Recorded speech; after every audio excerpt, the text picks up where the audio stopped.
एक जण इकडे या.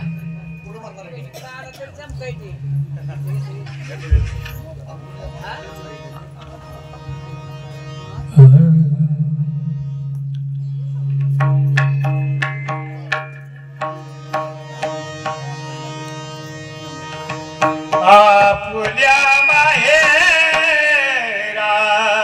जाईन आता आपुल्या माहेरा जाईन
आपुल्या माहेरा जाईन मी आता, आपुल्या माहेरा जाईन मी आता, निरोपया संता हाती आला, सुख दुःख माझे ऐकिले कानी, कळवळा मनी करुणेचा, करुणी सिद्ध मूळ सावले भातुके, करुणी सिद्ध मूळ सावले भातुके, एती दिसे एके न्यावयासी, त्याची पंथे माझे लागले से चित्त, त्याची पंथे माझे लागले से चित्त, वाट पाहे नित्य माहेराची, सुख दुःख माझे ऐकिले कानी, कळवळा मनी करुणेचा, तुका म्हणे आता येती न्यावया,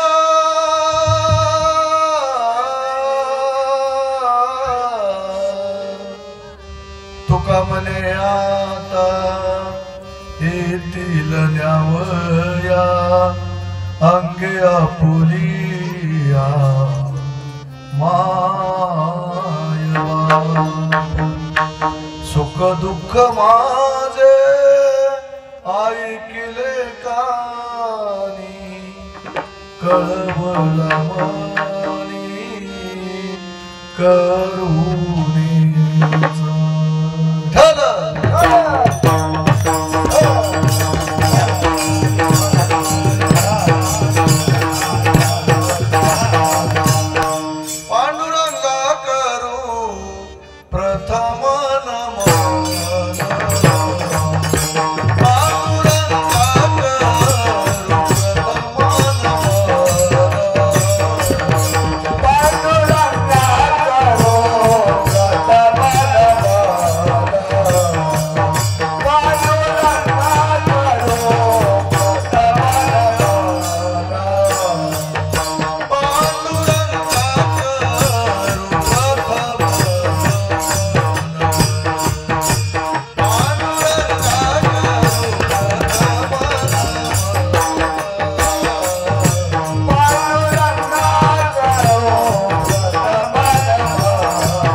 दुसरे चरण संताची त्यांच्या कृपादाने कथेचा विस्तार बाबाजी सद्गुरु दास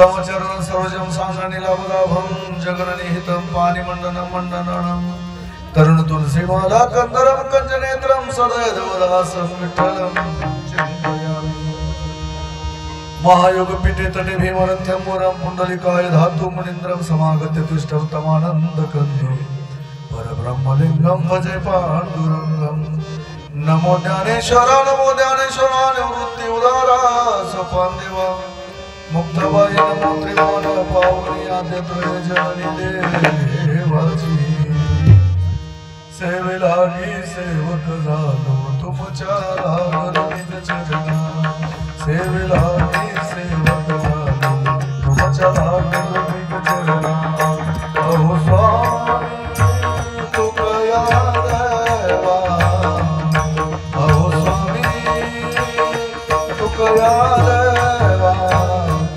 यावर नकारवा अवहेलो यावर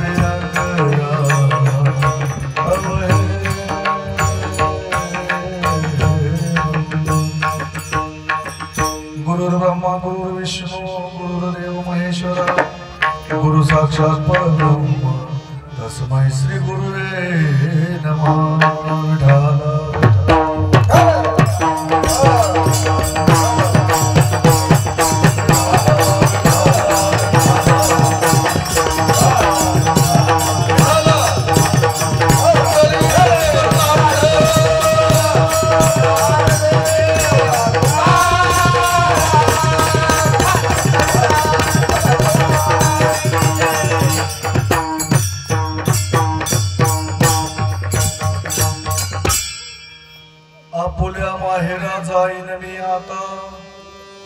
निरुपया संत हाती आला सुख दुःख माझे ऐकले कानी कळवळ मनी करुणेचा प्रस्तुत प्राप्त प्रसंगी प्राप्त स्थळी सेवेकरिता घेतलेला अभंग देहूचे सुप्रसिद्ध साधू श्रीमंत श्री जगद्गुरु तुकोबराय यांचा आयुष्याचं पूर्ण सार्थक झाल्यानंतर मी आता माझ्या माहेराला जाईन आणि माहेराला जाण्यासाठी मला जो भगवंताचा निरोप आता माझ्यापर्यंत संतांच्या मार्फत पोहोचलेला आहे आणि देवाने माझ्यासाठी काय काय केलं याचं उत्कृष्ट असं चिंतन श्रीमंत तुकोबारायांनी या अभंगामध्ये आपल्या पुढे प्रतिपादित केलेलं आहे। वास्तविक खरं सांगू या ठिकाणी आम्ही रोजच कीर्तन करत आहोत, परंतु आज ज्या निमित्तानं कीर्तन आहे ते निमित्त म्हणजे तुकोबारायांचं सदेह वैकुंठ गमन। आता बाकीच्याला काय वाटतं हे मला काही सांगता येणार नाही, पण खरंच सांगतो इथं आल्यानंतर ज्या वेळेस मी तुकोबारायांचं दर्शन घ्यायला गेलो ना, मी गादीवरती उभा आहे म्हणजे इथं लबड नाही बोलणार, अंगावरती माझ्या काटा आला, शहारे आले अंगावरती। असं वाटायचं खरंच त्या तुकोबारायांच्या फोटो पासून अलिप्त होऊच नाही, त्या मूर्तीकडे बघतच बसू वाटलं। बरीच लोक अज्ञान लोक आहेत, त्यांना आपल्याला सज्ञान नाही म्हणता येणार, आज हार्दिक शुभेच्छा लोक देतात, हे चुकीचं आहे महाराज। आपल्या घरातली एखादी जर व्यक्ती एखादी जर गेली तर त्या दिवसाला तुम्ही हार्दिक शुभेच्छा कोणाला देता का? देता का? मग आपल्या सर्वांच्या आयुष्यामधून किंवा ज्यावेळेस संत महात्मे त्यावेळेस होते, लोक होती, त्यांच्या आयुष्यामधून तुकोबाराय गेले, मग तो फार आनंदाचा दिवस आहे का तसा? ठीक आहे, संत महात्म्याचा येण्याचा दिवसही पवित्र मानला जातो, एव्हा जास्त महत्व संतांच्या जाण्याच्या दिवसाला आहे, मान्य आहे। परंतु तरी सुद्धा श्रीमंत तुकोबारायचं सदैव वैकुंठ गमन आणि त्या दिवसाच्या जर तुम्ही हार्दिक शुभेच्छा देत असाल तर खूप चुकीचं आहे, सांगण्याची गरज आहे समाजाला। आज या अभंगामध्ये श्रीमंत तुकोबाराय सांगतात की आपोल्या माहेरा जाईन मी आता, निरोपया संत हाती आला। तुकोबारायांचे वैकुंठ गमनाचे एकूण 23 अभंग आहेत। त्या 23 अभंगापैकी 8व्या क्रमांकाचा हा अभंग आहे. त्याच्या अगोदर जे 7 अभंग आहेत त्याच्यामध्ये तुकोबारायांनी भगवंताला विनंती केलेली आहे. भगवंताचं वाहन गरुड आहे, त्यालाही विनंती केलेली आहे. समकालिक संताजवळ सुद्धा विनवणी केलेली आहे. शेषाजवळ विनंती केलेली आहे. एवढंच नाही तर श्रीमंत तुकोबारायांनी भगवंताची पत्नी लक्ष्मी माता यांना सुद्धा विनंती केली की भगवंताला माझ्याकडे पाठवा, मी असा एकटा येणार नाही, मला नेण्यासाठी मुरारी आला पाहिजे. पण मुरारी कोण आला पाहिजे तर भगवान परमात्मा आला पाहिजे. आणि तो अधिकार आमच्या जगद्गुरु तुकोबारायांचा होता. म्हणे रामेश्वर वट्ट द्विजा तुका विष्णू नाही तुझा. महाराज, आम्ही जे रोज कीर्तन करतो ते वेगळ्या प्रकारचे असतात, पण आज आपल्या तुकोबारायांचं वैकुंठ गमन हे मनाला एक वेदनादायी ठरतं. श्रीमंत तुकोबाराय स्वतःसाठी त्यांनी कधीच काय केलं नाही. हो, नाही केलं स्वतःसाठी. जे झटलं ते फक्त समाजासाठी झटले. जगाच्या कल्याणा संताच्या विभूती देह कष्ट नीती परोपकार. आपल्या शरीराच्या कातड्याचे जोडे जरी करून तरी सुद्धा आपण त्यांच्या उपकारातून उत्तराई नाही होऊ शकत. नाही. काय वानू आता न पुरे वाणी मस्तक चरणी ठेवीत असे. तेव्हा काय सांगू आता संतांचे उपकार मज निरंतर जावे. काय द्यावे त्यासी व्हावे उत्तराई ठेवीत हा पायी. स्वतःचा जीव जरी त्यांच्या चरणावरती आपण ओवाळून टाकला तरी आपण त्यांच्या उपकारातून उत्तराई होऊ शकत नाही. बाबांनो, आई वडील आपल्यावरती प्रेम करतात, इतर समाज प्रेम करतो, पण संतासारखं प्रेम आपल्यावरती कोणीच करू शकत नाही करू शकत. एव्हाना तुकोबारायांच्या आयुष्यामध्ये तुकोबारायांना काय काय झेलावं लागलं. तुकोबारायांचं चरित्र थोडस सुरुवातीपासून शेवटपर्यंत तुम्ही पहा आणि पाहिल्यानंतर जाणवेल आपल्याला खरं संत महात्म्याने आपल्यासाठी काय केलं. फक्त आपल्यावरती उपकार करण्यासाठी संत महात्मे या मृत्यूलोकावरती आले. येथे उपकारासाठी. कृपया कोणी बोलू नका. फक्त एक प्लीज एक विनंती सगळ्यांना की तुम्ही सर्वांनी पुढे सरा. पुढं सगळ्यांनी पुढे सरा. तुम्ही पुढे सरा, जेणेकरून येणाऱ्या लोकांना अडचण येऊ नये पाठीमागे बसायला. आणि आपल्या पाठीमागे अजून भरपूर लोक येणार आहेत. प्रत्येकच वेळेस तुम्ही प्रत्येकाला या बसा म्हणत बसाल तर याच्यामध्ये कीर्तनात विक्षेप होतो. म्हणून या ठिकाणी आपुल्या माहेरा जाईन मी आता निरुपया संता हाती आला. तुकोबारायांनी बोलू नका हो मावशी, विनंती लागो निया पाया विनवितो तुम्हासी करी टाळी बोला मुखी ना. बोलू नका कोणी. तर तुम्ही कीर्तन मावशीच त्या लक्षच नाही बघा. निरोप ज्यावेळेस बऱ्याच जणांकडे निरोप पाठवला त्यावेळेस देव येणार हे समजल्यानंतर तुकोबाराय म्हणतात की मी आता चाललो कुठं माहेराला. त्या पुरुषाला माहेर असतं का? स्त्रीला माहेर आहे का? स्त्री नांदायला गेलेली असते म्हणून ती माहेर असे म्हणू शकते. पण आपणा सर्वांना सगळ्यांना माहेर आहे. माहेर संतांचं माहेर कोणतं तर माहेर संताचे नामया स्वामी केशवाचे. बरेवे बरेवे पंढरपूर. विठ्ठल बाप माय चुलता, विठ्ठल भगिनी आणि भ्राता. विठ्ठल आपले बाप आहे, माता रुक्मिणी माता आपली आई आहे. म्हणून भगवंता मला तुझ्याकडे यायचंय. ज्या ठिकाणाहून मी आलो त्याच ठिकाणी मला परत जायचंय. संत महात्मे सांगतात आम्ही कुठून आलो. आम्ही वैकुंठवासी आलो या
बरं का. एवढी भक्ती सोपी नसते, खूप कठीण असतं. श्रीमंत तुकोबाराय सांगतात की आम्ही वैकुंठवासी आलो याची कारणासी. आम्ही वैकुंठाहून आलो. वैकुंठ आमचं माहेर आहे. पांडुरंग परमात्मा ज्या ठिकाणी वास्तवास आहेत, भगवान परमात्मा विष्णू ज्या ठिकाणी वास्तवात आहेत, त्याच ठिकाणी आम्हाला परत जायचंय. आणि हा वैकुंठ गमन सोहळा. महाराज, आमच्या तुकोबारायच्या आयुष्यामध्ये काही ध्येय होती. माणसाने ध्येयवादी असावं. आपल्या आयुष्यामध्ये त्याला म्हणायचं देह. आपल्याकडे काहीतरी ध्येय असावेत. आमच्या तुकोबारायाकडे सुद्धा 6 प्रकारचे ध्येय होते. 6 प्रकारचे. बघा, आमच्या तुकोबारायाचं पहिलं ध्येय होतं धर्माचं पालन करणं. ज्या भागवत धर्मामुळे आपल्याला देव भेटला, त्या धर्माचं पालन करणं. धर्माचे पालन करणे पाखंड करणे, हेच आम्हा करणे काम बीज वाढवावे नाम. आमच्या तुकोबारायाच्या आयुष्यामध्ये दुसरं जे ध्येय होतं ते संस्कृती टिकवण्याचं ध्येय होतं. का टिकवायची संस्कृती? ज्या संस्कृतीमुळे आपल्याला भगवान परमात्मा प्राप्त करून घेण्याची इच्छा किंवा त्याच्यामुळे आपण ती भक्ती करायला लागलो, ती संस्कृती आपली टिकवणं हे आपलं 100% गरज आहे. ती टिकवलीच पाहिजे. आज तुकोबारायांच्या आयुष्यामध्ये फक्त तुकोबाराय पासूनच परमार्थ चालू झाला असं कधीच म्हणायचं नाही. कारण त्यांच्या सांगितलं जातं 8 पिढ्यापासून परमार्थ आहे. माझ्या वडिलाची विरासी का देवा, माझ्या वडिलाची विरासी का देवा, माझ्या वडिलाची विरासी का देवा,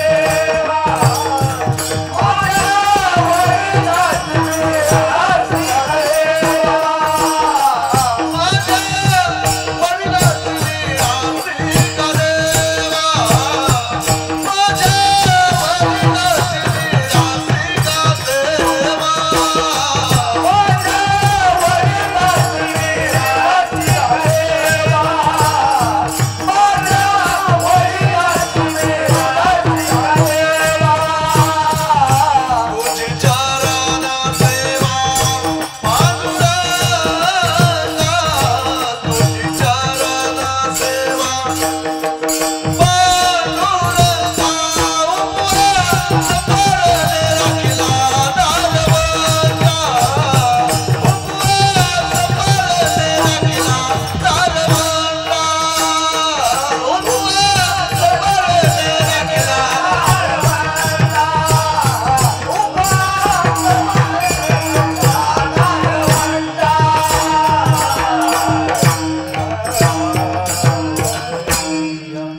माझ्या वडिलाची मिरास ही माझी मिरास ठाव तुझे पायापास, याचा अथरीन अभिमान.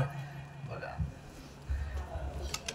देवनिया जीव वडिले साधीला ठाव, फक्त भक्ती वंश परंपरा दास मे अंकित. आणि भगवंता तू जर मला मोकललं तर मी पुढचं माझा अधिकार नाही तो शब्द वापरण्याचा. वंश परंपरा दास मे अंकित, तुका मोकलिता लाज. एवढा अधिकार परंतु आमचे तुकोबाराय का म्हणतात की ज्या संस्कृतीमुळं, ज्या वंश परंपरेमुळं मला ही भक्ती करण्याची इच्छा झाली, त्याचं सुद्धा आपल्याला जतन केलं पाहिजे. हे सुद्धा आमच्या तुकोबारायांच्या आयुष्यामधलं दुसरं ध्येय. आणि धर्माचं पालन करणं आणि संस्कृती टिकवणं, याच्यासाठी देश स्वतंत्र झाला पाहिजे. हे तिसरं ध्येय आमच्या तुकोबारायांच्या आयुष्यामध्ये. बघा, आणि चौथं ध्येय असं आहे की जनमानसामध्ये प्रत्येकाला भक्ती करण्याची इच्छा व्हावी, प्रत्येकाने भक्ती केली पाहिजे आणि तो देव आपलासा करून घेतला पाहिजे. ही सुद्धा तुकोबारायांच्या मनापासून इच्छा होती. आणि त्या तुकोबारायांनी सांगितलं सुद्धा तुम्हाला सर्वांना की बाबांनो, तुम्हाला सुख पाहिजे असेल तर तो भगवान परमात्माच आपलासा करून घ्यावा लागेल. आपला तो एक देव करून घ्यावा तेने विन जीवा सुख नोय. पण ज्याच्यामध्ये आपण गुरफटतोय ते कसं आहे सांगू तुम्हाला. शेंगदाणा काढल्यानंतर वरती काय राहतं? टरफल राहतं ना. त्याच्यामध्ये काय सार आहे का? नाही. मग सार काय आहे? तो भगवान परमात्मा आहे. फलकट तो संसार येते सार भगवंत, येते सार भगवंत, येते सार भगवंत. श्रीमंत तुकोबाराने सांगितलं फलकट तो संसार येते सार काय येतं? तो भगवंत आहे. ऐसे जागवितो मना सरसे जना सहित. तुम्हा मला सांगितलंय बाबा ना, तो फलकट संसार आहे. हा फलकट तो संसार येते सार भगवंत. म्हणून प्रत्येकाच्या मनामध्ये भक्ती करण्याची इच्छा व्हावी हे त्यांचं चौथं ध्येय महाराज. आणि पाचवं ध्येय काय की तुम्ही आम्ही सर्वांनी एकमेकांमध्ये देव पाहायला पाहिजे, एवढी प्रत्येकाच्या मनामध्ये तीव्र भावना झाली पाहिजे. जे जे भेटे भूत ते ते मानिजे भगवंत, असं प्रत्येकाच्या मनामध्ये राहायला पाहिजे. हे त्यांचं पाचवं ध्येय. आणि अगदी शेवटचं जर आमच्या तुकोबारांचं ध्येय असेल ना महाराज, तर फक्त एकच होतं, शेवटचा दिवस आपला गोड व्हावा. माझा शेवटचा दिवस गोड झाला पाहिजे. आणि त्याच्यासाठी आमच्या तुकोबारांनी आयुष्यभर काय केलं? याच्यासाठी केला होता आटास,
तुकोबारांच्या ध्येयासाठी तुकोबारायांनी आयुष्यभर अट्टास केला होता. कोणचं ध्येय होतं?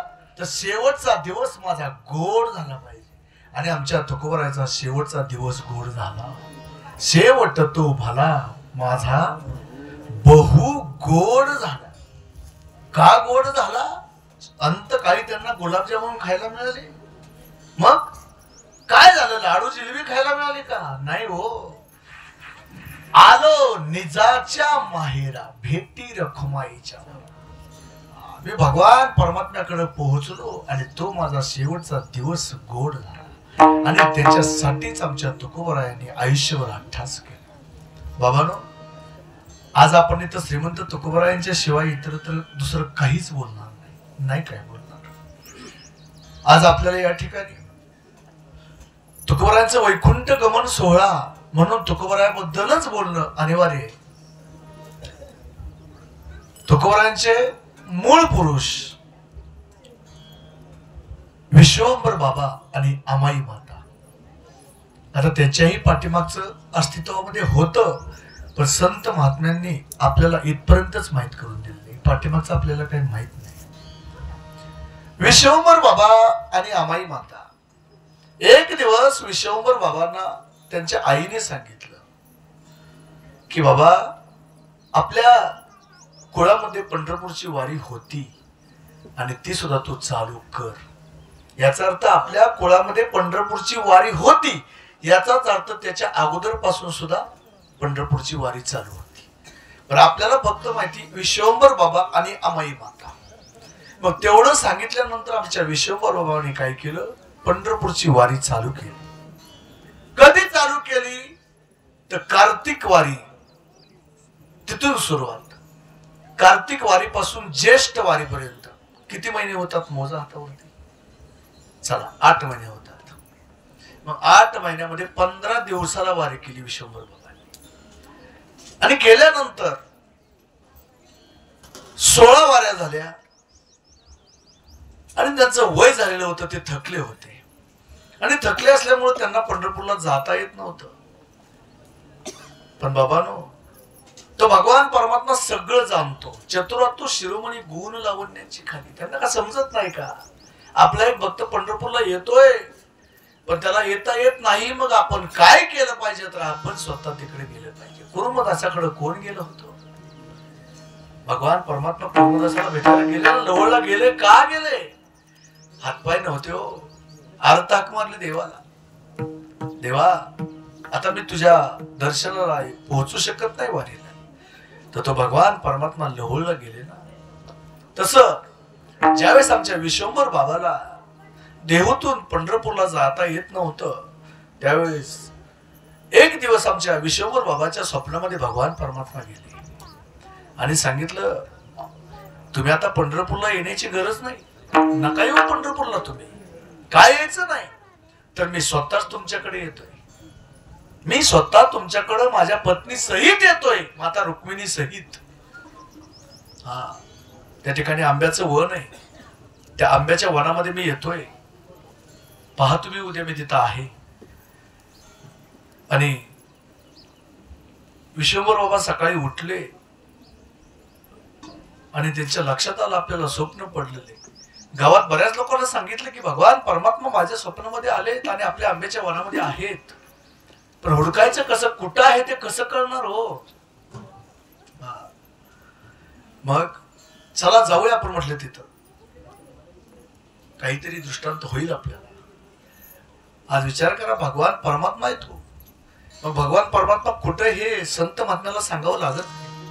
आणि त्या ठिकाणी गेल्यानंतर एका ठिकाणी असा सुगंध दुरावायला लागला की त्यांनी ओळखलं, याच ठिकाणी भगवान परमात्मा असतात. भगवान परमात्मा खूप देखणा आहे हो, खूप देखणा आहे. बघा, राजस सुकुमार मदनाचा पुतळा, राजस सुकुमार मदनाचा पुतळा, रवी शशी कळा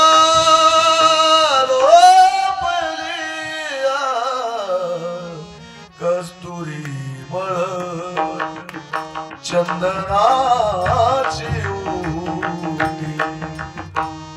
त्या ठिकाणी सुगंध येऊ लागला आणि खरंच त्यांनी त्या ठिकाणी पालापाचोळा बाजूला केला. तो स्वयं भगवान परमात्मा विठ्ठलाची मूर्ती आणि रुक्मिणी माता दोघांचीही मूर्ती भेटली. वाजत गाजत त्या दोन्ही मूर्ती आमच्या विश्वंभर बाबाने आपल्या देहू गावामध्ये नेल्या. ज्या ठिकाणी आज तिथं आहेत त्याच ठिकाणी ते आहेत आणि त्या ठिकाणी भगवान परमात्मा आरूढ झाले.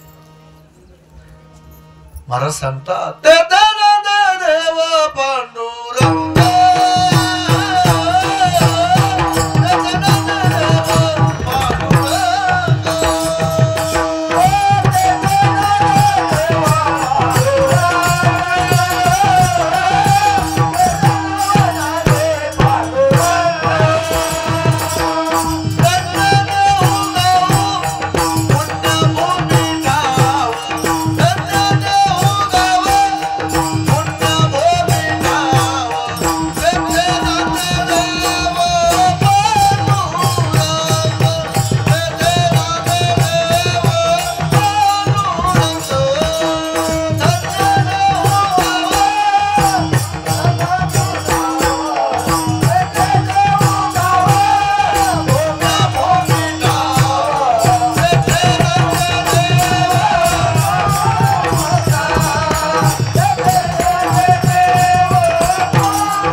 वंदे देव पांडुरंग.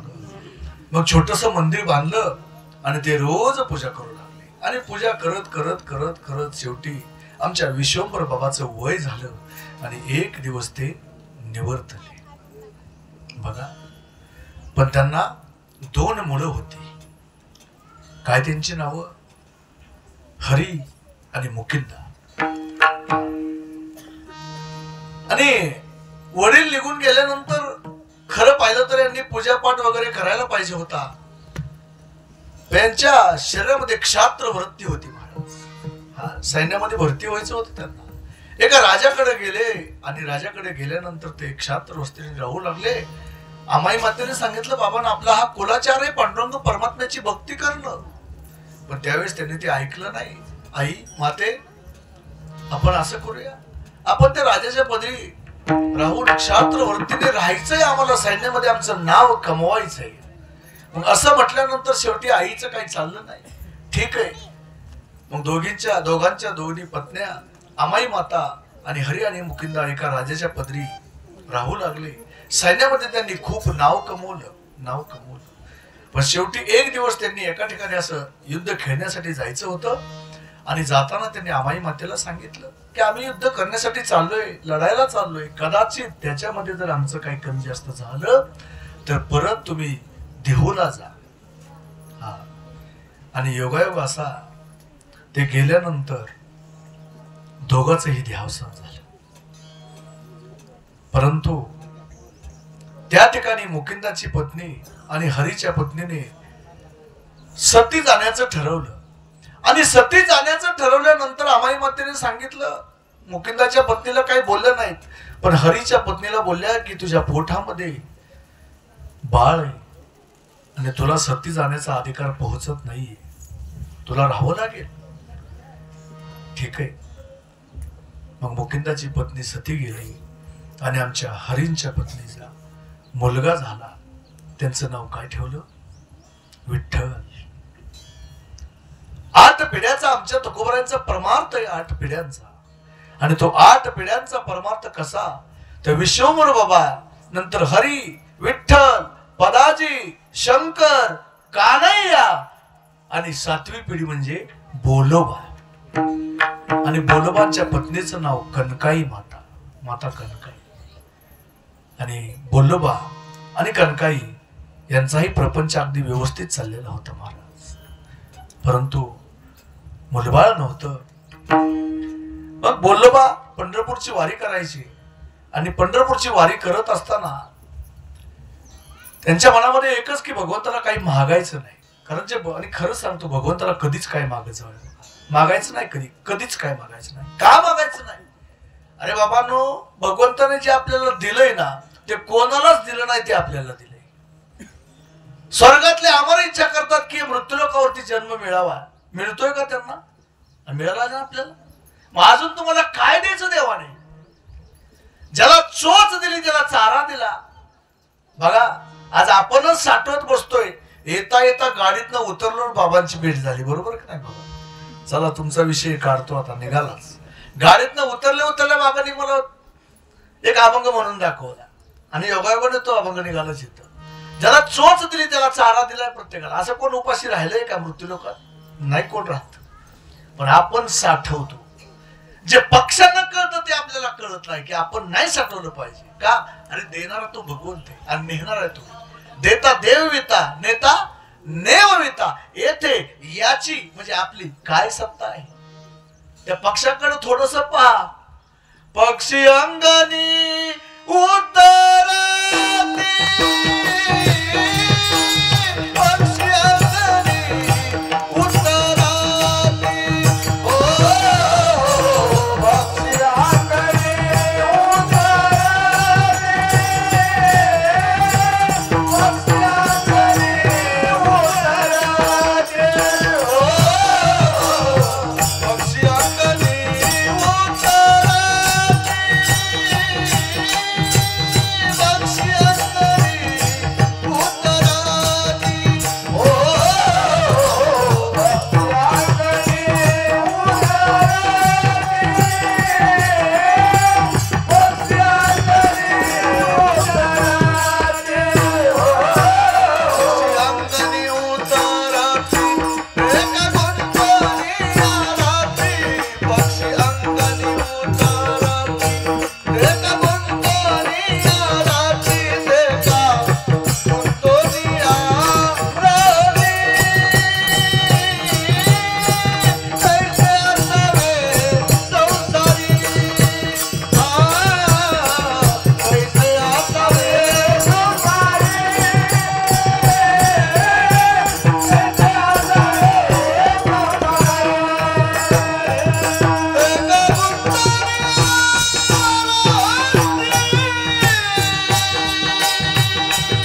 पक्षी अंगणी उतरती ते का गुंतोनी आरती पक्षी अंगणी उतरती ते का गुंतोनी आरती पक्षी अंगणी उतरती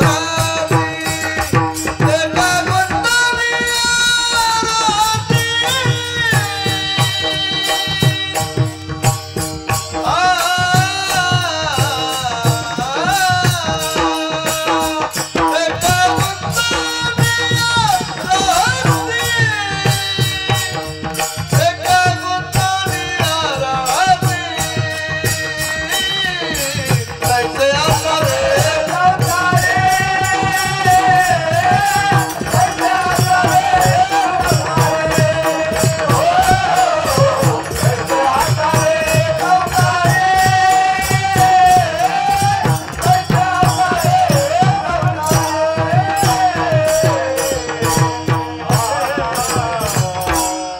पक्षाप्रमाणे आपल्याला बघायला सांगितलं.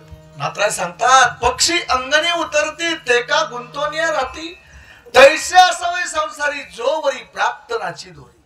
बघा पक्षी दारामध्ये सकाळी येतात, दाणे टिपतात, जे काय गृहिणीने टाकलेलं आहे ते खातात आणि कमरेमध्ये खिशामध्ये साठवून घेऊन जातात. असं कधी घडलंय का? नाही ना. आणि आपलं कसं असतं, खायचं ते खायचं, जाताना पिशवीत बगलत खिशात घालून लाडू घरापर्यंत पोच करायचं. असं नाही महाराज. त्या पक्षाप्रमाणे राहा तुम्ही. एखादा वाटसरू आपल्याकडे येतो, मुक्कामी राहतो, सकाळी उठून जातो, वस्ती कर वस्ती आला, प्रातःकाळी उठवून गेला, तैसे असावे संसार. पण आपल्याला कुठून आपण कुठं गेलतो सांगा बरं, जरा बघू बरं कोणाच्या लक्षात येते.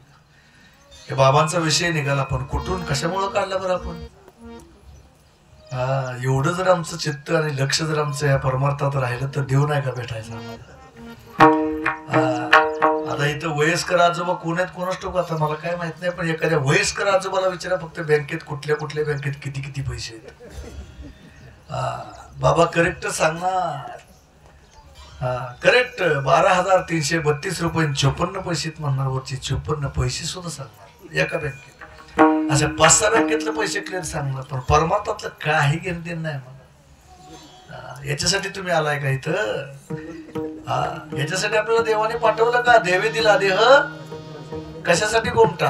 भजनासाठी का भोजनासाठी? पण विसरली तया थोर झाली हानी पचतील खानी 84च्या. बाबानो, आपल्याला परमार्थामध्ये सर्वांगाचे कान करून श्रवण भक्ती करायला सांगितलं. जनक राजाचा एक पाय अग्नीमध्ये जळत होता, पण त्याच्या लक्षात येत नव्हतं का? कथा श्रवण करत होते देवाची आणि पाय जळतोय का? एकाग्र चित्त झालं होतं, सर्वांगाचे कान केलेले होते. तसं चित्त असावं. चला मीच सांगतो. कुठं होतो आपण मगाशी? देवाशी मागतो आपण, देवाला मागायचं नाही काय, इथं होतो. आणि तिथून पुढे आपला विषय निघालेला होता. म्हणून विश्वंभर बाबा पासून तुम्हाला मी 8-7 पिढ्यांचा परमार्थ सांगितला आणि बोललो बा पंढरपूरला जायचे, पण देवाला काही मागत नसायचे. बोललो बा गेले, देवाचं दर्शन घेतलं की देवाने मान खाली घातलीच म्हणून सांगायचं. बोल्लोबांच्या पुढे देव कधी मान वर करून असे उभाच राहिले? कधीच नाही, कधीच नाही. मग एक दिवस आमाई माता आपलं बोललो बा कनकाई माता म्हटलं, तुम्ही जाता देवाला, मला सुद्धा यायचंय बरं या, पण एक काम करा, देवाला काय मागायचं नाही. आपल्या घराण्याची रीत आहे, काही मागणे अमानुचित वडिलाची किंवा हात पसरीची ने धिक्क त्याची. तुका म्हणे करी ब्रह्मांड ढेंगणे हात पसरी, हात पसरताय ना, धिक्क त्याचं जीवन, धिक्कार केला तुकोबराने त्याचा. म्हणून मागायचं नाही. काय नाही मागणार म्हटलं काय? गेले महाराज, बोललो बा गेले, कनकाई माता गेले. पंढरपूरला गेल्यानंतर गरुड खांबाचं दर्शन घेतलं, आलिंगन दिलं, सगळं झालं. आणि अगोदर कनकाई माता गेले आतमध्ये, दर्शन घेतलं. मग आपण आता डोकं जरी फोडलं पांडुरंग परमात्म्याच्या पायावर, तरी देव डोळे उघडतोय आपल्यासाठी नाही का? आपली भक्तीच तेवढी भारी हो. आता खरं सांगा, तुकोबाराची भक्ती मोठी का आपली भक्ती मोठी हो? होईल का बरोबर आहे तुकोबाराच्या? कोणकुले महाराज, तुकोबारा एवढी भक्ती आपली होईल का कधी? मी नाही म्हणायचो ना, तुम्ही भक्ती करताय म्हणल्यावर कसं मी तरी तुम्हाला नाही म्हणू. 100 जरी आपण वेळा पंढरपूरला गेलो तर काहीतरी कामच घेऊन जाणार. वारीला गेलो तरी मला येताना हे आणायचंय, हे मला आणायचंय, मला ते आणायचंय. सेना महाराज प्रत्येक वारीला जायचे आणि एक दिवस गेल्यानंतर तिथं पांडुरंग परमात्मा म्हटले, अरे सेना महाराज. आता मी महाराज म्हणतोय, पांडुरंग परमात्म्याचं बोलणं वेगळं होतं. संताबद्दल आदरपूर्वक बोलावं. म्हणले गेल्या वारीला तुम्ही आलाच नाही. आलतो ना म्हणले मी, आलतो. काय झालं होतं, येताना एक दगड घेऊन आले होते तिथून आणि परत त्यांच्या लक्षात आलं की आपण दगड आणलेला आहे. त्या वारीला गेले, दुसऱ्या वारीला आले, तो दगड ठेवायला गेले. म्हणले गेल्या वारीला तो आला ना, म्हणजे येता एकदा दगड आणायला परत एकदा टाकायला गेले. म्हणजे तसली वारी आता आपली वारी आता कसा कुठं मेळ बसवायचा. पण त्या ठिकाणी आमच्या कनकाई मातेबरोबर पांडुरंग परमात्मा बोलू लागले, काय चाललंय, कसंय, बरंय का, असं तसं काय. बरं सगळं झाल्यानंतर म्हणले काय पाहिजे का तुम्हाला, तेवढं सोडून बोल म्हणले देवा. तात्या बरोबर आहे का नाही, आम्हाला काही मागायचं नाही तुला, आपण काहीतरी मागा, काहीतरी मागा, काहीतरी मागा, अजिबात मागणार नाही. मग सगळं झालं. मग देवाने, आता देव शेवटी फसवतोच ना, देव नाही म्हणलं तरी फसवतातच. आणि कसं होतं महाराज, चला नको आता विषय गेला तो इथं. लेडीजच्या बाबतीत एक विषय वेगळा असतो महाराज. एकदा काय झालं, मी आणि माझी पत्नी ते आम्ही कीर्तन करतात, आज दुसरीकडे इथे. चला एकदा आम्ही एका दुकानात गेलो, कापडाच्या दुकानात, आणि गेल्यानंतर साडी घेतली. मी काय लक्ष दिलं नाही, काय तुम्हाला घ्यायची तेवढीच घ्या म्हणलं. मग झालं 3000 रुपये साडी घेतली. मग आता मी म्हणलं आपलं 3000 रुपये काढावे तर द्यावे दुकानदाराला. त्या थांबा म्हणले, तुम्हाला काय कळत, आपल्याला कळतच नाही. आता 1000 माणसं आपलं ऐकत्यात ही बरोबर आहे, पण बायकोच्या पुढे आपल्याला काय कळत नाही. ठीक आहे बाबा, मी आपला हात आकारता घातला. आणि मग आमच्या मिसेस त्या दुकानदाराला म्हणले, दादा आम्ही तुमच्याकडे सारखं येतोय बरं का, 6 वर्षापासून तुमच्या दुकानात खरेदी करतोय, 6 वर्षापासून दुकानात खरेदी करतोय, 3000ची साडी नाही, काहीतरी पैसे कमी करा म्हटलं. मग दुकानदार म्हणला, मावशी खरं बोलू का, पैसे देऊ नका म्हणला तुम्ही, पण खोटं बोलू नका. मग आमच्या पत्नीला वाटलं काय मी काय खोटं बोलते. म्हणला 5च दिवस झाला दुकान टाकून, आणि 6 वर्षापासून कधी येत आहे म्हणलं माझ्याकडे. चला असं ते, आता लय विषय घ्यायला नको पुढे. आता हे असलं मी येतं बोलाय, पण ते मला आवडत नाही लय, पण थोडस चुनूक दाखवावं लागते. आणि मग शेवटी आता म्हणल्या ठीक आहे, देवा काय द्यायचं असलं तर फक्त एकच काम कर की आमच्या मागे तुझी वारी चालावी. बास एवढंच आमच्या पांडुरंग परमात्म्याला पाहिजे होतं.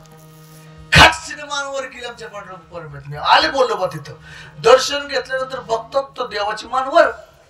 म्हणलं मी प्रत्येक वेळेस येतोय, म्हणलं देवाची मान खाली ना, आज का देवाची मानवर आहे.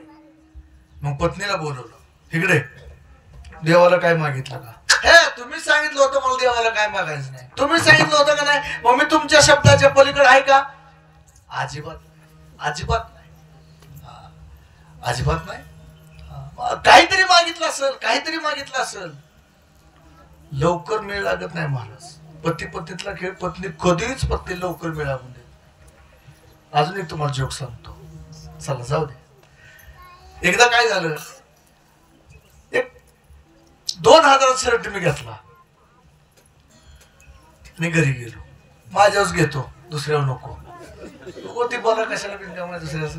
2000 रुपयाचा शर्ट घेतला मी, भारी शर्ट होता, मस्त वाटलं शर्ट. आणि घरी गेलो, आणि घरी गेल्यानंतर बायकोला म्हणलं बघ 300 रुपयाचा शर्ट आणला. म्हणले मी 300 रुपयात, 300 रुपयाचा शर्ट, चांगला शर्ट आहे असं तसं. मग एक काम करा म्हणले, आता काय करायचं, मी तुम्हाला 300 रुपये देते, हा शर्ट माझ्या भावाला द्यायचा. कसं बी वागा तुम्ही, कसं बी अवघड आहे.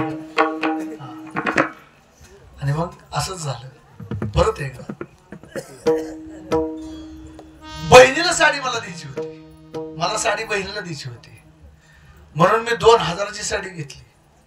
आणि तसंच बायकोला सांगितलं, म्हणलं काय 500 रुपयात साडी आणली. म्हणले 500 रुपयाची साडी आणली ना. बरं, मग ते ऐकलं बायकोने. म्हणजे असं करू, आता माझ्याकडची साडी मी तुमच्या बहिणीला देते आणि ही साडी माझ्या बहिणीला देऊ. तुम्ही कसंही वागा, कोणीकडनं काही करायला गेला तरी ते अवघडच ठरतं. तसं मग कणकाई माता तसं म्हटल्यानंतर बोलोबाने सांगितलं, अगं तू मागितलंच काहीतरी. नाही काय मागितलं, अहो सहज म्हटले बाबा माझी आपली वारी चालावी. झालं की म्हणले, हिथच गोळ झाला. ही तरी कशाला मागितलं? मग तू आता मागितलंयस ना, तर जा म्हणले देवाकडे परत. मग आता कशासाठी? आता दुसरं मागणं मागायचं. काय मागायचं? आयसा पुत्र देई गुंडा ज्याचा ती लोकी जेटा, ज्याचा ती लोकी जेटा, ज्याचा ती लोकी जेटा. आयसा पुत्र देई गुंडा ज्याचा ती लोकी जेटा, ज्याचा ती लोकी जेटा, ज्याचा ती लोकी जेटा. आयसा पुत्र देई गुंडा ज्याचा ती लोकी जेटा, ज्याचा ती लोकी जेटा, ज्याचा ती लोकी जेटा. आयसा पुत्र देई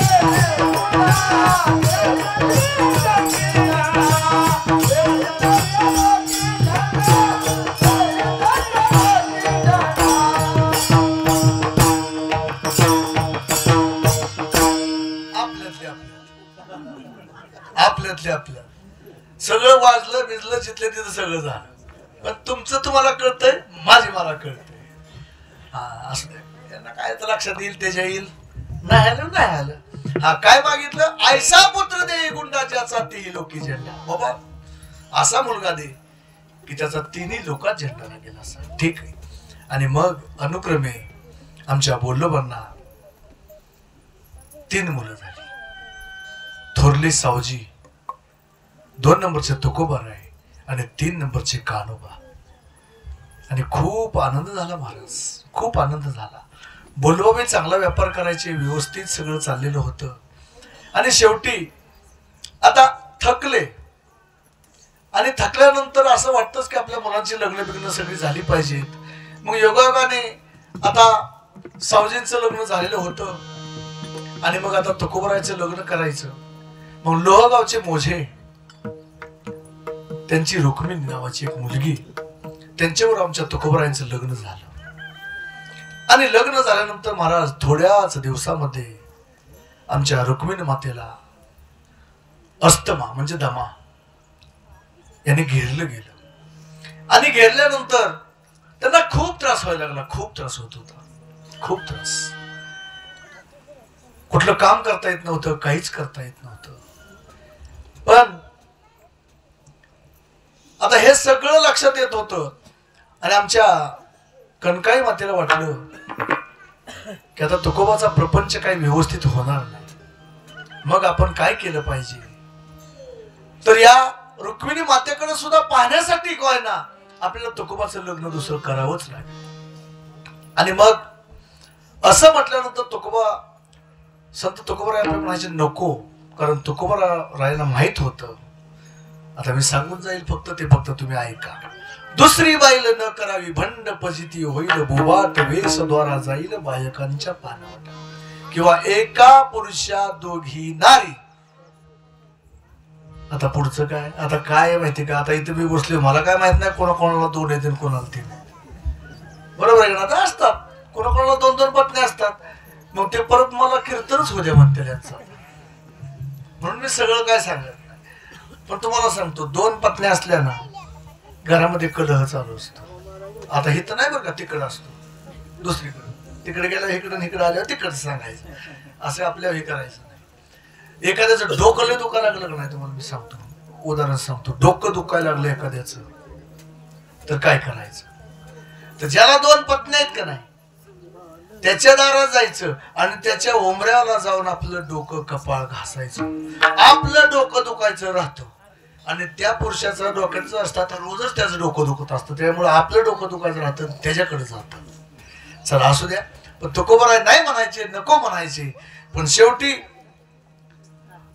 अप्पाजी गुळवे पुणे, त्यांची मुलगी आपल्या तुकोबारायांना करावं असं ठरलं. आता ठरल्यानंतर महाराज आप्पाजी गुळवेंना वाटलं ठीक आहे, ते आले बघायला आणि मुलगी देण्याचं तयार केलं. पण परत त्यांना समजलं, काय समजलं की त्यांनी पाहिलं कानवाला, आणि कानवाला पाहिल्यानंतर त्यांना बरं वाटलं. पण ज्यावेळेस नंतर समजलं की आपण ज्यांना मुलगी द्यायचोय त्यांचं पहिलं लग्न झालेलं आहे, आणि मग त्यांना शंका आली की आपली आता पत्नी मुलगी द्यायची कशी. मग आप्पाजी गुळवे खूप हुशार होते. त्यांनी आमच्या देहूला काही लोक पाठवली आणि त्यांच्याकडून सगळी चौकशी केली, आणि त्यावेळेस त्यांना सगळं काही समजलं की घराचा संसार सुद्धा आमचे तुकोबराय पाहतात, आणि तुकोबरायाला पत्नी आपली मुलगी दिल्यानंतर काही सुद्धा अडचण येणार नाही असं ठरल्यानंतर शेवटी तुकोबरायांचं लग्न आवली किंवा जिजाई त्यांच्याबरोबर लग्न झालं. आणि अनुक्रमे महाराज एक दिवस आमच्या बोल्लोबांनी विचारलं कोणाला, सावजींना, की बाबा तू अनुक्रमे तू थोरला आहेस तर प्रपंचाचा गाडा तू हाकशील का. पण आमचे सावजी विरक्त होते, विरक्त. त्यांना या संसारामध्ये गुरफटायचं नव्हतं, आणि गुरफटायचं नव्हतं त्यांनी सांगितलं मला प्रपंच करायचं नाही, कारण मला माहित आहे. काय माहित आहे की हा संसार कसा आहे ते त्यांना माहित होतं. संसार कसा आहे, दुःख बांधवडी आहे हा संसार, सुखाचा विचार नाही कुठे. म्हणून मला या संसारामध्ये काही पडायचं नाही. आता लग्न केलं होतं ते आई वडिलांच्या इच्छेनुसार, परंतु खरं सांगायचं म्हटलं तर ते विरक्त होते, खूप विरक्त होते.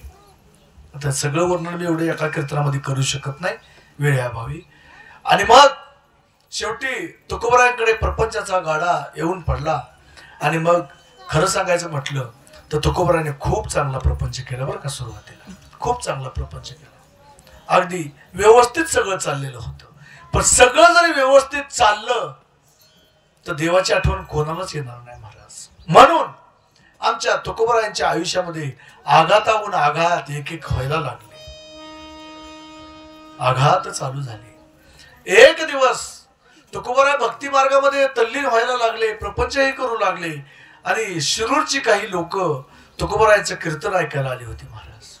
त्यांनी कीर्तन ऐकलं, आणि कीर्तन ऐकलं आणि सांगितलं की तुकोबराय जसं तुम्ही इथं कीर्तन केलं तसंच आमच्या गावाकडे येऊन कीर्तन केलं तर बरं होईल. पण त्यावेळेस तुम्हाला सांगतो आमच्या बोल्लोबांची तब्येत काय ठीक नव्हती. मग त्यांनी सांगितलं की वडिलांची तब्येत आमच्या ठीक नाहीये, तर मी कीर्तनाला काही येऊ शकत नाही. हे आमच्या बोल्लोबाने ऐकलं, आणि बोल्लोबाने सांगितलं अरे तुकोबा, भक्ती मार्गामध्ये मी जर अडचण ठरत असेल तर ते बरोबर नाही, तू कीर्तन करण्यासाठी जा. लोकांना कीर्तन आवडतंय ना, तर तू जा कीर्तन करण्यासाठी. मग आमचे तुकोबाराय कीर्तनाला गेले, आणि पाठीमागे व्हायचं ते झालं.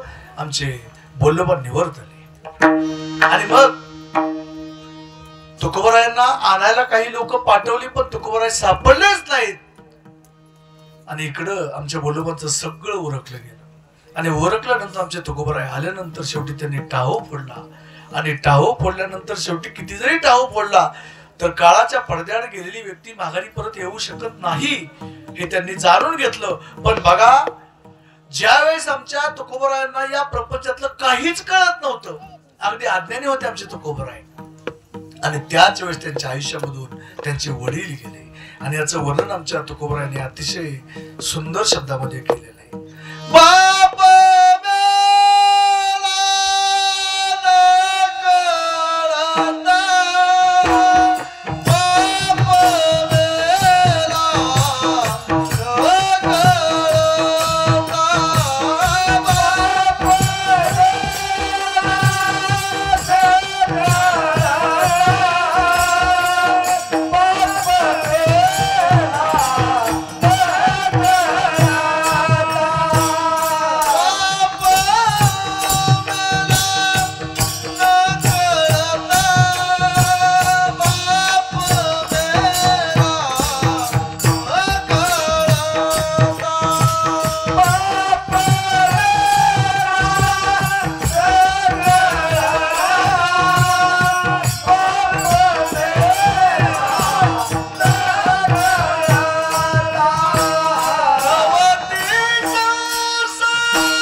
तुकोबराय सांगतात, बाप मेला न कळता नव्हती संसाराची चिंता. पण त्यावेळेस तुकोबराय म्हटले, विठो तुझे माझे राज्य नाही दुसऱ्याचे काज. बघा, आणि हे झाल्यानंतर परत काही दिवसानंतर त्यांची रुक्माई नावाची पत्नी सुद्धा गेली. हो, बाईल मेली मुक्त झाली देवे माया सोडवी. अहो, एवढं झालं का? तुकोबरायांना पहिल्या पत्नीपासून मुलगा होता, त्याचं नाव संतू. पोर मेले बरे झाले देवे माया विरहित केली. मुलगा सुद्धा गेला की हो त्याचा. बघा, सावजी प्रपंचामध्ये विरक्त होते आणि एक दिवस सावजींची पत्नी सुद्धा हा यलोक सोडून परलोक गमन झालं महाराष्ट्राचं. फक्त 2 ते 4 वर्षामध्ये एवढ्या सगळ्या घटना घडल्यात महाराज. वडील गेले, बघा, सावजी विरक्त, त्यांची पत्नी गेली, तुकोबरायांची पत्नी गेली. एवढंच नाही, तुकोबरायांचा मुलगा सुद्धा एक गेला. अहो, एवढंच नाही घडलं तर शेवटी एक दिवस तुकोबरायांच्या आईने सुद्धा हा यलोक सोडला. माता मेली मज देखता तुका म्हणे हरली चिंता. म्हणजे आयुष्यामध्ये आमच्या तुकोबरायांच्या आयुष्यामध्ये किती दुःख होतं. एवढं तर दुःख आपल्या आयुष्यामध्ये नाही ना. नाही महाराज. चला, एवढ्या दुःखाच्या छटा आमच्या तुकोबरायांच्या आयुष्यामध्ये घडल्या आणि नंतर दुष्काळ पडला महाराज मोठा. हा, दुष्काळामध्ये त्यांची पत्नी गेली होती बरं का. दुष्काळ पडला, हे सगळं घडलं. आणि दुष्काळ पडल्यानंतर महाराज खरं सांगायचं म्हटलं तर आता हे राज्य शासन सांगता आम्ही कर्जमाफी केली. बोलू नका हो, कोणी बोलू नका, ते आपाप सगळे बसते तुटते, सगळं बोलण्याची काय गरज नाही. विषय चेंज होतो परत. आता सांगतात आम्ही कर्जमाफी केली, आम्ही कर्जमाफी केली. अहो, तुम्ही काय कर्जमाफी केली? आमच्या तुकोबरायांनी पहिली कर्जमाफी केली. ज्यावेळेस दुष्काळ पडला त्यावेळेस त्यांना कळलं की लोकांना खायला अन्न नाही, तर लोक आपले कर्ज देणे आपलं कसं देणार आहेत.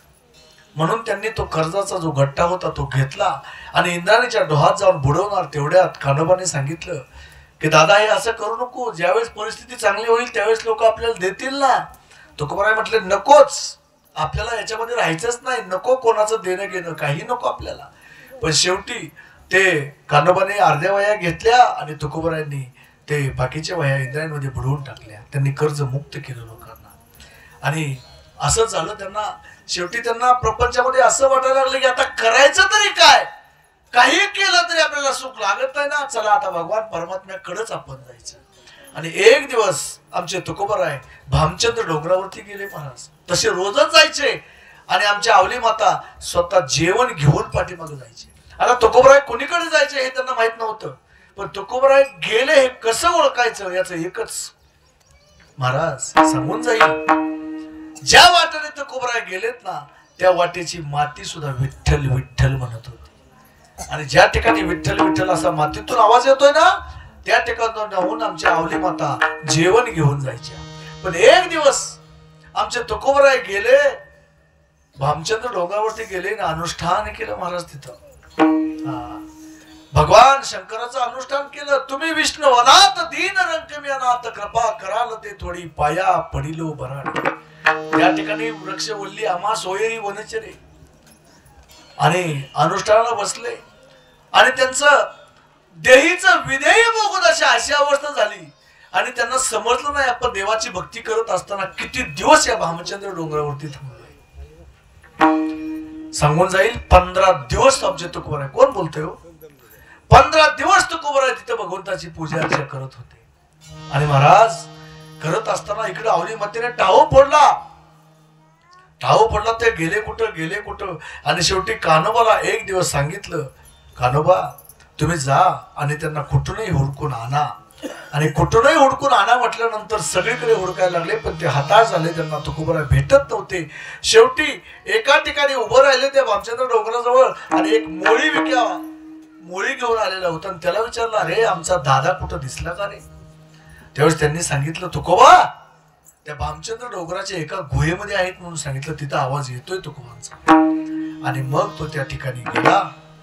कान्होबा गेले आणि पाहिलं तर आमचे तुकोबराय तिथं भगवंताच्या नामस्मरणामध्ये तल्लीन झालेत.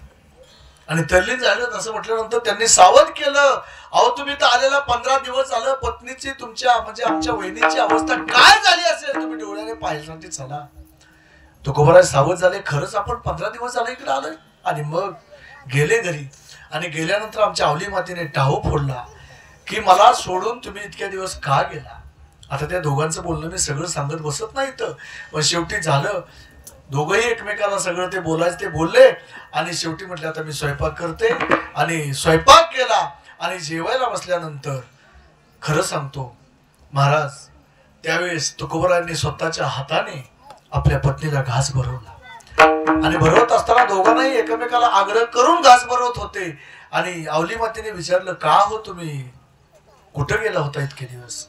त्यावेळेस तुकोबराय सांगतात की मी भामचंद्र डोंगरावरती गेलतो. कशासाठी गेलो होतो, मला देवाला भेटायचं होतं देवाला. ठीक आहे असं तुला तुकोबराय म्हणतात आवली मातेला का ग तुला असं कधी वाटतं का की तुला देव भेटावा.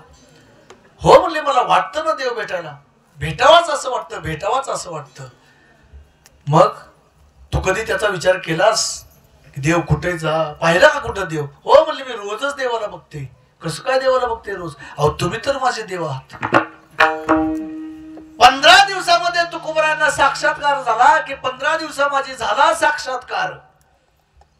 हा तो पांडुरंग परमात्मा भेटला आणि प्रत्येक जनावरांमध्ये पांडुरंग परमात्मा आहे. त्यावेळेस त्यांना कळलं 15 दिवस भक्ती केल्यानंतर तुकोबरायांना कळलं. ते आमच्या आवले मातेला एका मिनिटात कळलं की त्यांनी सांगितलं तुमच्यामध्येच देव आहेत, तुम्ही तर माझे देव आहेत. आणि त्यावेळेस तुकोबरायांचे बोल आहेत की तू इतकी माझ्यापेक्षा ज्ञानी कशी निघाली. जे मला देवाला भेटण्यासाठी 15 दिवस गेले आणि तू साक्षात माझ्यामध्ये देव बघतेस हे मला 15 दिवसानंतर कळलं आणि तुला लगेचच कळलं. म्हणजे खरी भक्ती आमच्या आवली मातेची सुद्धा जारी होते. आवली मातेला काही लोक म्हणतात असं होतं तसं होता, पण बरे झाले देवा बाईला कर कशा असं आमचे तुकोबराय म्हणतात. का की मी तिच्यामध्ये गुंतून पडत होतो म्हणून तर माझा परमार्थ झाला. जे होतं ते बऱ्याकरता होतं असं म्हणणारे फक्त संत आहेत महाराज. चला त्याच्यानंतर आता वेळ अपुरा आपल्याकडं सगळं मी सांगू शकत नाही इथं, पण शेवटी आमच्या आवली मातेने सांगितलं आपल्याला जगण्यासाठी काहीतरी केलं पाहिजे. काय करायचं. आता तुम्ही कर्जाच्या वयात बुडवून टाकला ना, मग आता आपण थोडासा व्यापार करूया. बरं ठीक आहे मग काय करायचं. मग मिरच्या घेतल्या थोड्या मिरच्या महाराज आणि मिरच्या घेऊन ते कोकणात विकायला गेले. आता तुकोबराय असे लोकांनी त्यांना फसवलं आले माघारी आणि त्यावेळेस आवली मातेने सांगितलं की इथून पुढे आपण कोकणात कधी जायचं नाही. लोक असे करतात ना तर आपण तिकडे जायचंच नाही. परत दुसरा व्यापार केला. कोणता व्यापार केला तर मिठाचा व्यापार केला आणि तो मिठाचा व्यापार करत असताना आमच्या तुकोबरायांना खूप फायदा झाला.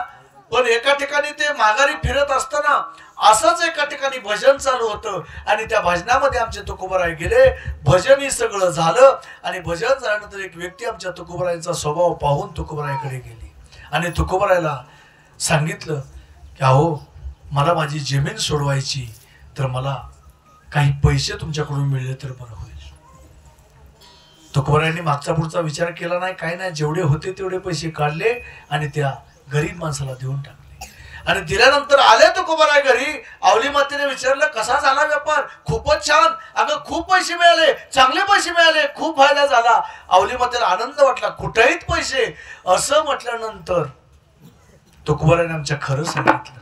काय म्हणले आमचा हा सांब सदाशिव आहे. असं सांब सदाशिव म्हणजे आमचे भगवान शिव भोळा चक्रवर्ती. चला आपल्याला काय तो विषय इथं घ्यायचा नाही. ते भोळे कसे होते आणि चक्रवर्ती कसे होते हे आपल्याला ते शिवरात्रीच्या कीर्तनामध्ये सांगावं लागतं. चला आता शेवटी वैतागल्या त्याही आणि वैतागून बोलू लागल्या की अहो आपल्याला प्रपंच काहीतरी केला पाहिजे. पण शेवटी आमच्या तुकोबरायांना समजलं की या प्रपंचामध्ये गुंतून आपल्या आयुष्याचा सार्थक होणार नाही. मग आपण काय केलं पाहिजे तर आपण देवाशी एकरूपच झालं पाहिजे. आणि देवाशी एकरूप होऊन शेवटी या समाजाने महाराज आमच्या तुकोबरायांना खूप छळ केला. तुकोबरायांचा मंबाजी बुवांनी छळलं, रामेश्वर भट्टांनी छळलं. नवे आमच्या तुकोबरायांना तर अक्षरशः देहू गावातून सुद्धा बाहेर हाकललं गेलं. कोपला पाटील गावीचे हे लोक आता कोण बेकमज म्हणजे त्यांना गावातून बाहेर काढलं. इतका त्यांचा छळ केला आणि छळ केल्यानंतर महाराज तरी सुद्धा तुकोबरायांना मी सुरुवातीला 6 ध्येय सांगितली होती. त्या ध्येयापर्यंत आमचे तुकोबराय पोहोचले. जनमानसांना सगळ्यांना भक्ती मार्ग शिकवला आणि शेवटी त्यांनी जाणलं की आता आपल्याला या मृत्यूलोकामध्ये राहायचं नाही बास, आता आपल्या आयुष्यात आपल्याला देवाला भेटायला जावंच लागेल आणि भेटायला जावं लागेल. म्हणून जे तुकोबरायांच्या निर्यात प्रसंगामधील जे 23 अभंग येतं तर त्या 23 अभंगाचं आपण चिंतन करणार आहोत आणि सेवा समर्पित करणार आहोत. विठोबा कुमार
महाराजांना कसं काय कळत नाही, मधली चाल घेतली नाही, काय नाही काय नाही, काय साळुंखे महाराज बरोबर आहे का नाही.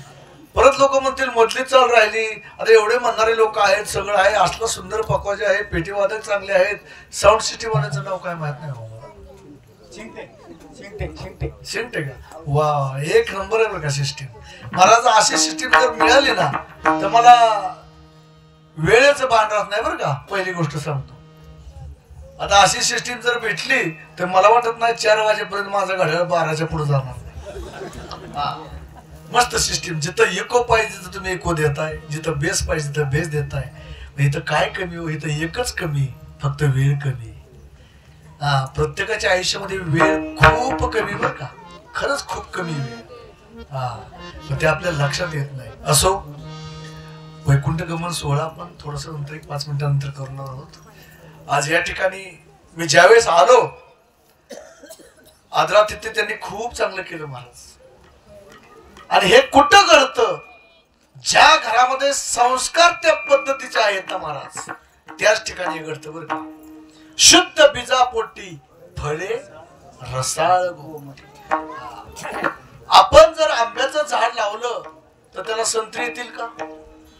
पेरलं ते उगवत, बरोबर. बीज त्याची फळ येईल शेवटी, लाभ हानी तुटी ज्याची तया. मला वाटतं आमचे हरिभक्त पारायण हरिदास बाळू मोरे, वाटतं महिना 1.5 महिन्यात असेल मला तारीख दिलेली.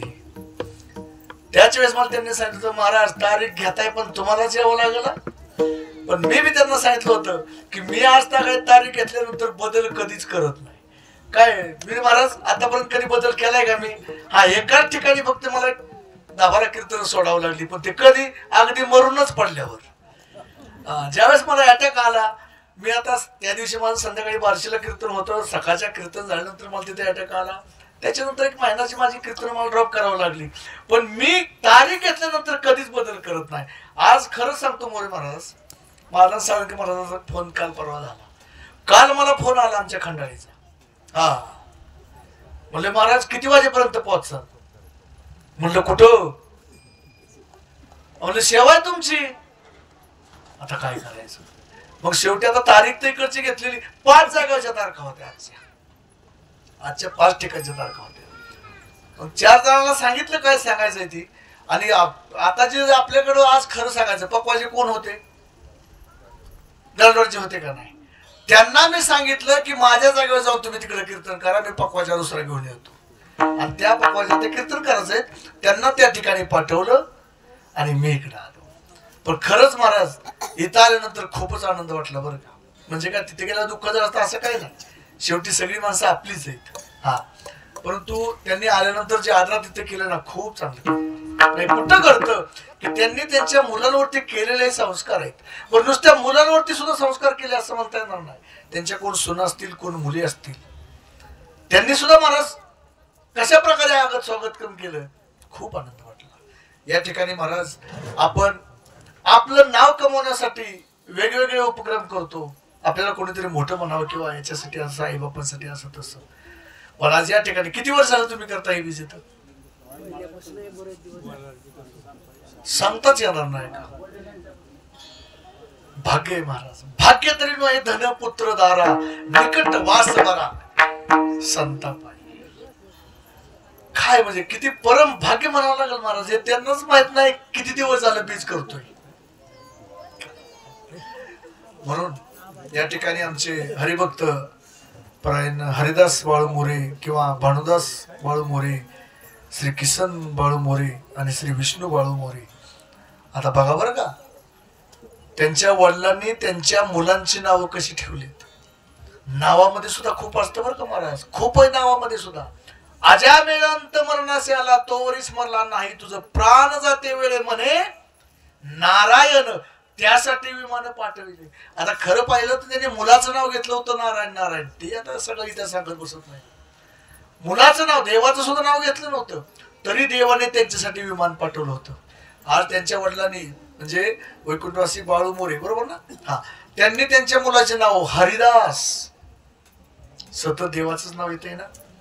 भानुदास नातरांची, भानुदासाची कुळी महाविष्णूचा अवतार. किसन म्हणजे श्रीकृष्ण अवतार. काय नाव ठेवली महाराज. आणि विष्णू साक्षात विष्णू. अशी नावं घरामध्ये असतील आणि सतत ते नामचिंतन जर घरामध्ये होत असेल तर त्या घरामध्ये संस्कार चांगले नाहीत असं म्हणावं लागेल. हे उगच करतात, त्यांना सुद्धा माहित नाही कवापासून हे बीज होते.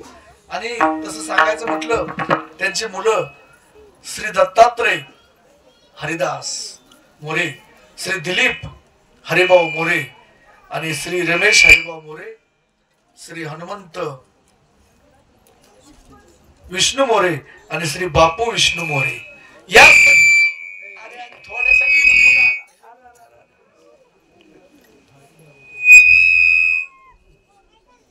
Hello hello hello.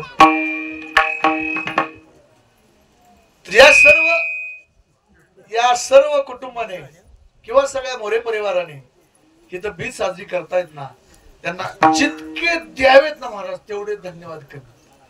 किंवा माझ्याकडे खरं सांगायचं म्हणतो ना हरी महाराज, तर माझ्याकडे शब्द नाहीत बरं का तुमच्याबद्दल बोलण्यासाठी. अपुरे शब्द आहेत माझ्या. कारण त्यांची महतीच इतकी म्हणावं लागल की आज किती दिवस झाला हे बीज करतात हे जर त्यांना माहित नसेल तर ही किती पवित्र भूमी झाली असेल हो महाराज. सतत कीर्तन भजन जर त्या ठिकाणी घडत असेल, पवित्र ते कुळ पावन तो देश जेथे हरीचे दास जन्म घेतला. आणि अशा ठिकाणी का हरीचे दास जन्म घेणार नाही. चला असो, आता त्यांच्याबद्दल बोलायचं म्हणजे कितीही बोलता येईल, कितीही बोलता येईल, परंतु आपल्याला वेळेकडे लक्ष द्यावं लागेल. म्हणून आज या ठिकाणी ज्यावेळेस आमच्या तुकोबाराला वाटलं की आता बस, आता काय केलं पाहिजे, आपण आता आपल्याला भगवंताकडे गेलं पाहिजे. आणि मग आमच्या तुकोबाराने देवाला आळवायला चालू केलं. आणि मग सांगितलं शोधिताची नये म्हणून ओळखतो पाय, आता दिसो नये जना ऐसे करी नारायण. पाहुण्यात 23 अभंग तुकोबाराचे निरंतर प्रसंगातले. त्यातला पहिला अभंग शोधिताचे भगवंता मी तुला शोधण्याचा प्रयत्न करतोय, पण बाबा देवा तू मला फसवतोयस. म्हणून आता एकच कर. काय कर? आता दिसो नये जना ऐसे करा नारायण. का असं करायचं? तर मला त्याची प्रचिती आली. काय प्रचिती आली? रज्जू सर्पाकार भासले जगडंबर, म्हणून आवडती पाय घेतो अलाय. जसं दोरीला आपण सर्प समजतो तसं या जगाचं मला सगळं कळलं नाही. म्हणून मला तू दास म्हणत असतील, म्हणून मी तो दास परिमी असे उदास. हाच निश्चय माझा परिमी निश्चयाहुनी तुझा. तुकोबराय सांगतात की या कीर्तन या माध्यमातून मी काय केलं तर बघा, घोट विन लाळ ब्रह्मज्ञाने हाती मुक्तात्मस्थिती सांडली. कशामुळं? तर ब्रह्मभूत काया होत असे कीर्तनी, भाग्य तरी ऋणी देव. आणि एवढं सगळं मी आता फक्त प्रमाणच म्हणतो, मी त्याचं सगळं विश्लेषण करत नाही, वेळ संपला. आणि का तुकोबरायला माहित होतं संसाराच्या अंगयोगीचं व्यसन आहे. आम्ही या कीर्तने शुद्ध झालो, आता हे सोवळे झाले त्रिभुवन विषम धुवून सांडी. आता भगवंता मला तुझ्याकडे यायचंय, आणि यायचंय असं म्हटल्यानंतर मग शेवटी आमच्या तुकोबरायांनी काय केलं? भगवंताचं वाहन आहे. कोणतं वाहन आहे? गरुड. त्या गरुडाला विनवणी केली आणि गरुडाला सांगितलं, गरुडाचे पायी ठेवी वेळा डोई, वेगी आणावा तो हरी मज दिना ठेव. त्या गरुडाला सांगितलं, गरुडा अरे देवाला घेऊन ये. मला देवा बरोबरच हा मृत्यूलोक सोडायचा आहे, मी तसा एकटा येणार नाही, देवाला यावंच लागेल. गरुडाकडे विनंती केली. एवढंच नाही, पाय लक्ष्मीचे हाती ती सियावे काकुलती. लक्ष्मी मातेला सांगितलं की भगवंताला माझ्याकडे पाठवा. आणि एवढंच नाही तर तुका म्हणे शेषा, ज्या ठिकाणी आमच्या भगवान परमात्म्याने शयन केले अशा ठिकाणी त्या शेषाला विनवणी करतात की तुका म्हणे शेषा जागे करा ऋषिकेशा. एवढं सगळ्यांना सांगितलं. आणि शेवटी संकाधिक संतांना सुद्धा आमच्या तुकोबरायांनी सांगितलं, तुम्ही संकाधिक संत मनविता कृपावंत, एवढा करा उपकार. कोणता उपकार? देवा सांगा नमस्कार, बाकावी करुणा विनवा वैकुंठीचा राणा. तुका म्हणे मजा आठवा आणि मूळ लवकरी पाठवा. भगवंताला सांगा की मला न्यायला तुम्ही या, मुरारी होऊन तुम्हीच या. आणि शेवटी या संत महात्म्याचं भगवंताने ऐकलं आणि ते संत महात्मे निरोप घेऊन आमच्या तुकोबरायाकडे आले की देव तुम्हाला नेण्यासाठी येणार आहेत, आणि देव तुम्हाला नेण्यासाठी येणार आहेत असं ऐकलं. आणि मग तुकोबराय म्हणतात, आपुल्या बाहेरा जाईन मी आता, आपुल्या बाहेरा जाईन मी आता, आपुल्या बाहेरा जाईन मी आता, आपुल्या बाहेरा जाईन मी आता, आपुल्या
सांगू लागले की मी माझ्या माहेराला जातोय आता. का? संतांनी निरोप आणला, देव मला नेण्यासाठी येणार आहेत. एवढंच नाही, माझं काय सुख दुःख आहे ते सुद्धा भगवंताने कानाने ऐकलं. सुख दुःख माझे ऐकले कानी, कळ वळा म्हणी फुलवाटा, कळ वळा म्हणी करुणेचा. आणि तो भगवान परमात्मा मला न्यायला येणार आहे ना. आणि त्याने बघा काय केलं, करुणी सिद्ध मुळ सावले भातुके येती दिसे एके न्याव. याची तो भगवान परमात्मा येतोय. करुणी सिद्ध मुळ सावले भातुके येती दिसे के, आणि त्याच बनते माझे लागलेसे चित्त वाट पाहिजे नित्य माय. आणि महाराज जसं लेकीला माहेराला जायला आवडतं ना, तसं आमच्या तुकोबरायांना सुद्धा माहेराला जायला आवडत होतं. महाराज पांडुरंग परमात्म्याला भेटण्यासाठी जायचंय ना, आवडत होतं. आणि मग तुकोबराय खरंच अंगणामध्ये उभा राहायचे आणि पांडुरंग परमात्मा केव्हा येतो ते वाट पाहत होते.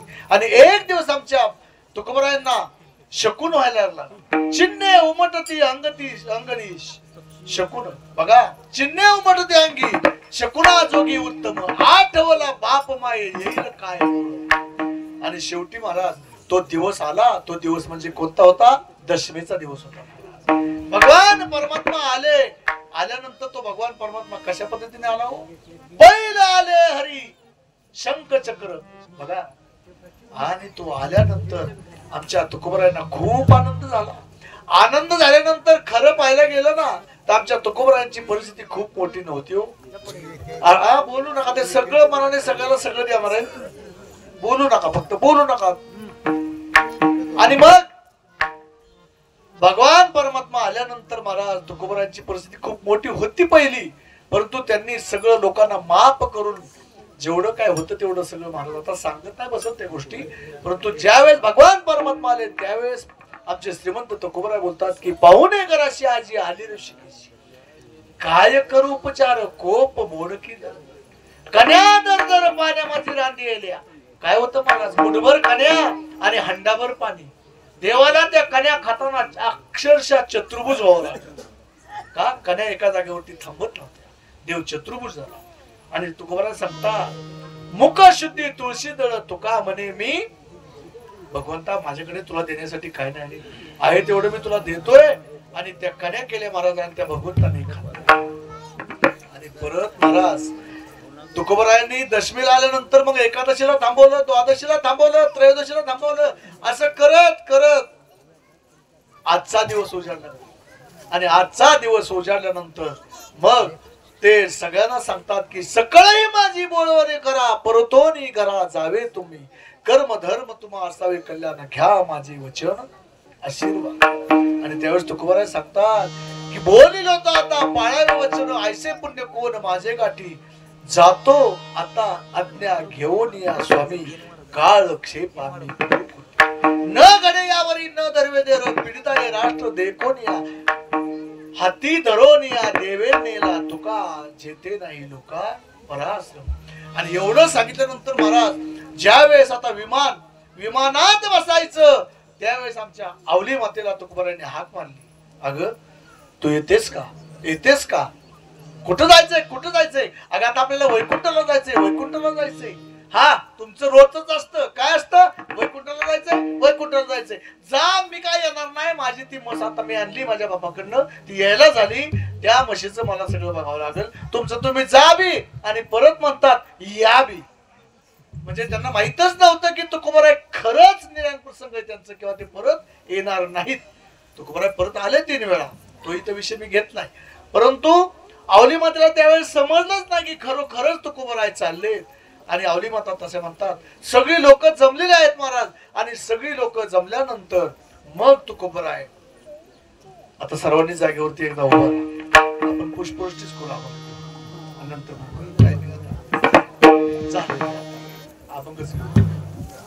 आणि अभंग होईल बरं का? आणि अभंग झाल्यानंतर पुष्पवृष्टी. आणि मग महाराज तुकोबराय आता विमानामध्ये बसणार. आणि विमानात बसत असताना खरं सांगायचं म्हटलं तर त्या ठिकाणी त्यांना विमान थोडं वरती होतं आणि पायरी कोणाची तरी करावी लागत होते. मग पायरी कोणी केली हो महाराज? बघा जो काळ, त्या काळाला सगळं घाबरतात ना, पण जगा काळ खाय आम्ही माथा दिला पाय. तो काळ आमच्या तुकोबराच्या पुढे वाकला आणि त्याच्या डोक्यावरती पाय ठेवून आमचे तुकोबराय विमानात बसतात. आणि विमानात बसल्यानंतर आमच्या तुकोबराची उड्डाण झाली. आम्ही जातो तुम्ही कृपा सोडा, आम्ही जातो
भाव